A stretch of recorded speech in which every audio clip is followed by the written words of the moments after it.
Indian. She reminds me of the Slumdog Millionaire actress. Based on just the makeup and her eyes, Japanese. I was gonna say Vietnamese. Okay. Explain why. I think like Vietnam, I feel like they have more tan skin. This one might be a little tough. I'm gonna guess Filipino right now. Ta-da! Filipino. That was fast. She looks so Filipino because I'm Hispanic. Filipinos have a lot of like similarities to Hispanics, so she looks Filipino to me. And that With the case of Alden, he is the most down-to-earth gentleman I've ever seen. And I've been in this business for 30 years. And believe me, that's rare. That's really, really, really rare. The other two people who I found to be as nice and as giving as Alden before are two of the biggest icons now. These are Piolo and John Lloyd. So I think he will be of that stature, even given due time, because he's such a giving, unpretentious, down-to-earth, and more so grateful person. He is very conscious not to let it get to his head. And wow, that's rare among young people. Wait for our queen, Judge Cal. Good evening, Soleil! Good evening, Pilipinas! Hello sa inyong lahat and sa lahat na magpa-perform. This is it. Tonight is the night, day 1. So lahat po na nandito, enjoy. At sama-sama tayong tuparin ang pangarap kung sino man ang mananalo this weekend. Maraming salamat. Hello Captain fans! Ito pasabog na naman mga kasambreros ang inyong box office queen kagabi. Dito nga sa kakaganap lang na grand final sa unang gabi mga kasambreros sa Soler. And naka-black outfit ang inyong box office queen. So dito inaayusan siya. Tapos nung papasok, brown pala mga kasambreros, no? Brown yung kanyang damit na naman kagabi. Parang naging kulay ng Kath din. Black, brown, and white, no? Yun napapansin ko mga kasambreros sa mga outfits ni ng Kath din mga kasambreros. Si Sir Alden ganoon din, no? White, so syempre sa kanyang pagbabike. So inayusan siya, tapos si kasama dito yung mga judges, si Sir Donnie mga kasambreros. And sobrang ang kulit at ang legit nito mga kasambreros, kasi itong parang suot ni Sir Alden parang semi-brown din ito, no? Yung kanyang parang ini-interview. Hindi ko marinig yung boses kasi ang ingay ng mga tao. And hindi ko na alam kung dito ito sa bago siya umalis, no, mga kasambreros, kasi kaka-upload lang kagabi. Di ba nasa Amerika pa si Sir Alden. So pero malalaman ko rin yan mga kasambreros, ha. Tapos ito sobrang kulit ito mga kasambreros, kasi yung mga foreigner parang guess or hulaan nila kung anong nationality ni Ma'am Catherine. Tapos sabi nung una Indian daw siya. Tapos parang ano daw siya, parang na-remind daw siya yung actress sa Slumdog Millionaire. Tapos sabi naman ng isa ng babae, based sa kanyang makeup, ay isa siyang Japanese. Tapos sabi naman ay isa Vietnamese. Tapos yung mga dalawa na nakahula sa kanya na last mga kasamays ay Filipino. Tapos yung pinakahuli din Filipino. Tapos ang bilis siya ng laan kasi Filipino-Hispanic pala siya, no, yung last mga kasambreros na naghula sa kanya. So, mabenta talaga si Ma'am Catherine sa foreigner mga kasambreros. So, Filipino. So, pag magaganda, matik na matik. Marami rin na maganda sa ibang lahi mga kasambreros. Pero, yun nga, no, talagang pag hindi ka kilala ay iba yung mga-quote nila mga kasambreros. And then ito, spotted si Ma'am Catherine. Although matagal na ito, na-re-upload ng isang Catherine fan or ng isang Catherine fan mga kasambreros na parang naka-picture yung isang yung isang fan, hawak-hawak ang isang fur baby mga kasambreros. Tapos yung Catherine naman ay naka-black, tapos naka-glasses mga kasambreros, no. Medyo matagal na ito, ha, itong picture na ito mga kasambreros, or itong video na ito. So tapos nasa sasakyan si Ma'am Catherine, siguro random lang yung kanyang pa-picture. And then ito, aabangan natin ito mga kasambreros, ha.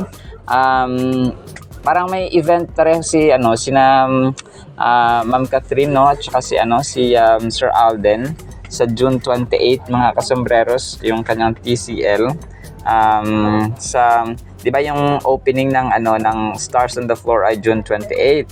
Tapos ito naman TCL Mania ay sa June 28 din po mga kasombreros sa Ortec Mania, ang TCL Cool Fest Y2 mga kasombreros sa SM Appliance Center, no, sa may SM MOA Music Hall. So talagang dalawa. Talagang no, kasi pareho silang June 28. So talagang medyo busy talaga ang inyong Kathleen mga kasombrero. So 4 PM June 28 sa SM MOA Music Hall mga kasombrero. Kung kayo po ay gustong pumunta doon mga kasombrero. So with special performance by Lola Amor, si Charuth nandun din, no, na isang content creator, si Jo Marie na isang ewan ko, content creator din yata ito mga sombreros. Tapos syempre ang inyong box office queen, si Ma'am Catherine Bernardo bilang TCL brand endorse. Grabe, no, kaluwat kanan ng Kathleen mga kasos. Ito yung parang wala silang panahon sa kanilang love life mga kasos ngayon kasi single muna sila, kasi nga ay busy muna sila sa kanilang mga projects kaliwat kanan mga kasombreros. So aabangan natin ito kung gusto niyo pong pumunta sa Appliance Center or sa SM Music Hall, SM MOA Music Hall mga kasombreros sa Pasay ay go lang tayo ng go mga kasombreros. And speaking of June 28, ayan, nag-countdown, no, yung Stars on the Floor kahapon. 1 week to go. So ngayon ay actually 6 days to go na lang kasi kagabi pa ito kagabi pa nila na-upload. Hindi ko na naisali mga kasombreros. So world premiere ang Stars on the Floor mga kasombreros sa June 28, Saturday 7 PM naman ito. So aabangan din natin ito mga kasombreros, hosted of course by Asia's multimedia superstar, Stars on the Floor mga kasombreros. So 1 week parang nag-countdown sila mga kasombreros kagabi. And then ito sobrang nakaka-touch ito mga kasombreros. Yung batihang direktor na si Direk Joey Reyes ay sobrang parang number 1 talaga, sabi niya dito na nababaitan kay Sir Alden. Sabi niya the most down-to-earth gentleman I've ever seen, sabi niya. Si Alden, no, si Alden talaga mga customers. And ang tagal na niya sa showbiz, no, 30 years. And alam ko medyo matagal na itong video. So more than 30 years na siya mga customers sa industry, no. And sabi niya really rare, no, napaka bihira talaga na ng ganong ugali ng kagaya ng kay Sir Alden. Kasi dati daw ay nakatrabaho niya sina Sir Piolo Pascual, Sir John Lloyd Cruz. So sila yung parang mga nakilala nitong mga tao na talagang mababait din mga kasombreros. Pero yung pagiging mapagbigay ni Sir Alden, unpretentious, no, hindi siya sugar coated or hindi siya kaplastikan mga kasombreros. Talagang hindi niya rin hinahayaan na yung kasikatan, yung kayamanan ay mapunta sa kanyang ulo. Ibig sabihin down to earth siya mga kasombreros. So it's very rare among young people, sabi niyang ganon. So grabe, no, talagang mga buhay na patotoo at mga living testimony itong mga taong ito mga kaso, especially mga direktor ng kabaitan at saka ng totoong ugali ni Sir Alden mga kaso. Kaya kung ako kay Ma'am Catherine, saan ka pa makikita ng ganong soon to be husband mga kasombreros? Only Sir Alden. Sir Alden ang talaga yung may pure na puso mga kasombreros when it comes to family, relationships, no, sa katrabaho, sa fans, and so on mga kasombreros. So parang hindi ka lugi. Ang laki ng ganansya mo, ang laki ng ganansya mo mga kasos kapag Sir Alden talagang palong-palo, no, kapag siya ang makakapartner mo sa buhay. Kaya ako, Ma'am Catherine, huwag ka na maghanap ng mayor ba dyan o huwag ka na maghanap ng isang Daniel Padilla. Sir Alden ka na kasi ang kabaitan, ang generosity ay andyan na mga kasus, parang naturally flowing kasi nga hindi siya sugar coated. Yun talaga yung nagagawa ng pagbabasa at saka pag-apply na pagsunod ng Biblia mga kasambreros. Yung salita ng Panginoon ay talagang makapangyarihan at saka powerful. He can change and it can change mga kasambreros yung pagkatao ng isang human being, yung salita ng Diyos kasi nga powerful siya, alive siya mga kasambreros. So yun talagang tayo po in-encourage nag-share na ng word dito, no? Pero yun po mga kasambreros, talagang totoo kasi yun talagang dito yung salita ng Panginoon kapag in-apply natin, kapag parati tayo nagbabasa araw-araw mga kasambreros ay tatanim sa ating puso't isipan and that can create change talaga. Alright, so yun lang po sa ating Kathleen items ha. Pero abang-abang pa kayo kasi meron pa tayong update for today. Sana po ay pakinggan po natin ang Word of God. And ngayon po ay June 22, 2025, Sunday po. At para po sa ating Word of God ay sobrang ganda po nito mga kasombrero. Sana po ay pakinggan natin. Ang title po, I-comfort mo rin sila. 2 Corinthians chapter 1 verses 3 to 4. Blessed be the God and Father of our Lord Jesus Christ, the Father of mercies and God of all comfort, who comforts us in all our tribulation, that we may be able to comfort those who are in any trouble with the comfort with which we ourselves are comforted by God. So si Apostle Paul dito mga kasembreros ay nagsasalita no sa believers sa church sa Corinth. So wag na po tayong lumayo no. Ito po ay para sa atin, para sa ating pamilya, para sa ating kaibigan, para sa mga taong nangangailangan mga kasembres ng comfort in everyday ng ating buhay. Ay may mga tao kasi no na sobrang yung emotional quotient nila, yung EQ nila, yung emosyon kapag joke time na term mga kasembres, yung emosyon ay parang sila no, parang mababa yung kanilang emotional quality. May mga taong mababa ang luha, madaling masaktan, vulnerable, no, gullible mga kasembreros. So may mga taong ganun, pero generally speaking sa ating pamilya mga kasembreros no, wag na po tayong lumayo, ay nangangailangan ng bawat isa ng comfort no, hindi lamang sa times na talagang down na down sila, which is kailangan talaga, pero everyday ipadama natin sa kanila na we are here for them. So si Apostle Paul dito ay nagsusulat no sa community na kung saan ay humaharap sa napakaraming challenges both internally and externally. So ang internal dito na challenge mga kasembreros yung emotion, yung feelings, yung puso, yung isipan, tapos yung external naman ay yung mga tao sa paligid. For example, yung mga problema at trials, mga hamon na kinakaharap sa pang-araw-araw na pamumuhay. So understanding the context in which Paul writes helps us appreciate the depth and significance of his message. So kapag iintindihin natin mga kasus, napakalalim po talaga nito ng 2 Corinthians, and sa preceding chapter chapter 11 and 12 doon talagang parang binuhos ni Apostle Paul yung kanyang paghihirap, yung kanyang challenges sa emotions, sa hamon niya sa bawat travel na ginagawa nila, na kung saan ay malapit sila mamatay na for so many times no. And ito mga kasus, ang passage na ito ay isang reminder para sa atin ng grabing awa no, compassion and mercy ng ating Panginoon, at saka yung purpose ba behind the comfort na binibigay niya sa atin. Kasi ganito yan, di ba? Kapag tayo ay binless, kapag umaapaw mga customers, we are also to bless other people, right? So kapag tayo ay kinomfort ng Panginoon, tayo rin ay dapat i-comfort din natin siya. Parang binigyan tayo ng bagay para gamitin natin sa iba, no? Binigyan tayo ng gantong kakayahan, ng gantong blessing, dapat din ay gamitin natin sa iba mga kasembres. As simple as that. So kung ikaw ay matalino sa math or ikaw magaling sa ganto, so dapat ginagamit mo siya para tulungan ang iyong pamilya. So wag na tayong lumayo ang ating pamilya, no? Ang eksenang ito ay nga nasa city of Corinth mga kasambreros, kung saan si Apostle Paul ay nagsusulat ng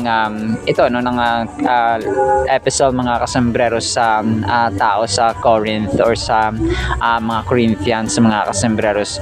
So habang nagsusulat si Apostle Paul mga kasambreros about being the father of compassion and the God of all comfort, ay parang tangible na nahawakan na parang hindi mga kasambreros na yung presence ng Holy Spirit ba na nasa kwarto mga kasambreros. So bringing solace and strength to their weary souls. No, sorry po sa ingay, may piyesta kasi dito. The flickering light dances on their faces, highlighting the lines of weariness and determination etched here. So ang verse na ito ay nag-highlight na idea na tayo po ay nakakatanggap ng comfort sa Panginoon kapag tayo ay nasa difficult times, no, nasa ang hirap. May mga times, di ba? Lalong-lalo na po yung nanay natin, yung mga tatay natin, yung kapatid natin mga babae, na kung saan ay mga susceptible sila, no?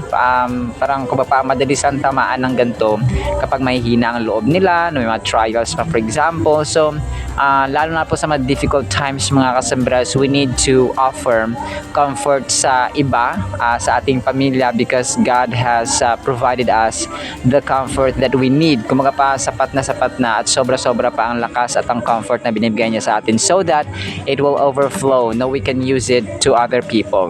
So it reminds us of the interconnectedness of human experiences and the importance of empathy and compassion in helping others through their struggles. So kapag tayo po ay nakaka-receive ng comfort, isipin natin na ito para ay hindi lang sa atin. Okay? Ito rin ay gagamitin natin sa iba para sila rin ay mapalakas, and yung nakatanggap at saka ikaw ay i-glorify natin ang Panginoon because God comforts us all. So nagigets po natin mga kasambreros. So yun po, no? So have you ever found comfort in a difficult situation, whether through prayer, reflection, or support from our loved ones? So naka-experience ba tayo na nakatanggap tayo ng comfort mula sa ating mga kaibigan, sa ating nanay, sa tatay, sa kapatid, sa asawa, sa anak, and so on?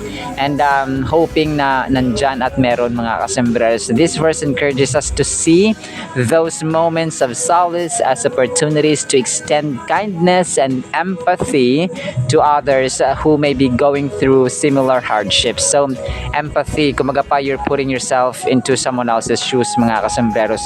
Yung nadadama mo at saka dinadama mo yung kanilang pighati, yung kanilang hirap, yung kanilang challenge mga kasambreros, kasi nga we have received a comfort and the same love mga kasambreros sa ating Panginoon. We can inspire hope and healing in those around us by sharing God is our own experiences of receiving comfort from God. So let us remember that in our moments of struggle and pain, God is there to comfort us. No, panahon lang natin at saka yung oras natin na inaantay mga kasambreros na lumapit sa Panginoon at saka dumulog sa Kanya, iluhod ang ating mga tuhod mga kasambreros, manalangin tayo, ibuka ang ating mga bibig sa pasasalamat at sa pagpipray, no, at saka paghingi mga kasambreros ng tawad and panghingi ng ating mga kailangan sa buhay. Additionally, we can point others to God as the ultimate source of comfort, reminding them of His promises, His faithfulness, His unfailing love mga kasambreros. So kahit malayo, no, ito yung challenge, no, pero God can actually work amazingly kahit na malayo ang ating pinagpipray mga kasus. And prayer, ito ito yung the best na purposes ng prayer mga kasambreros. Merong isang nanay na sobrang gusto niya yung anak niya, gusto niyang dalhin sa church, no? Kasi nga nabubulakbol, parang mabarkada, tapos parang walang purpose ang buhay. So lumapit siya sa pastor. Sabi niya, "Pastor, ano bang gagawin ko? Sobrang nahihirapan ako sa anak ko na to. Hindi ko madala-dala dito sa church, no? Gusto ko sana makapakinig din siya ng salita para magbago and makilala ang Panginoon." And then lahat na ginawa ko, no, lahat na parang by all means ginawa niya lahat, no, na makakaya niya para dalhin ang anak niya, pero ayaw talaga. Pero sabi ng pastor sa kanya, the only thing na hindi niya pwedeng pigilan sa'yo ay ang panalangin. Which is tama, no? Kapag i-chat mo siya, pwede ka niya i-block, no? Kapag tawagan mo siya, pwede yung patay ng cellphone or pwede siya mag-change ng number. But the only thing na hindi niya pwedeng hadlangan ay ang panalangin. And God can amazingly and wonderfully work, mga kasambreros, sa panalangin. Alright? So, kung kaya napaka-the best talaga, mga kasambreros, ng panalangin. Kahit na milya-milya ang layo, kahit na pinag-pray natin ay sa Amerika, sa Germany, sa Europe, sa Africa man yan, ay wala pong hadlang because our God is omnipresent. Our God is omniscient, mga kasambreros, all-knowing and almighty, no, all-powerful ang ating Diyos, mga kasambreros. So, as an application, mga kasambreros, no, if we don't have comfort sa Panginoon, hindi tayo makapag-comfort sa iba. Yung konting tapik ba, yung konting tap sa shoulder ng kaibigan mo, for example, kaya natin to, no, malagpasan natin to, ipaganalangin natin, and then let's work it out, no. Ganun, mga customers, no, find a solution and pray that God be with us, no, as we go along and work out yung solution sa problema na kinakaharap ng kahit na sino man, and even tayo mismo, mga customers, because we cannot comfort others if we don't receive comfort from God. So ganun lang yan, mga customers. Kung kaya kailangan puno tayo sa panalangin, puno tayo ng comfort from God so that maipasa natin at maibigay natin sa iba yung comfort na yun, because we also received no comfort from God, mga kasibras. Ganun lang po kasimple. So we cannot give, we don't have. So in order for us to comfort other people, especially our family, no, ang nanay natin, anak, asawa, magulang, so tayo mismo dapat nakakatanggap ng sufficient at enough na comfort, no, kumaga pa yung kapanatagan sa Panginoon, mga kasambreros. Alright, so pray always, mga kasambreros, because that's so effective and powerful. Sila lang po in the meantime, ha, no, apoy pagpalaan po tayo ng pag-ibig, pananampalataya, pag-asa, great comfort sa ating Panginoon. In Jesus' name we pray, amen and amen. See you sa next segment, mga kasambreros, and paalam po. I love you.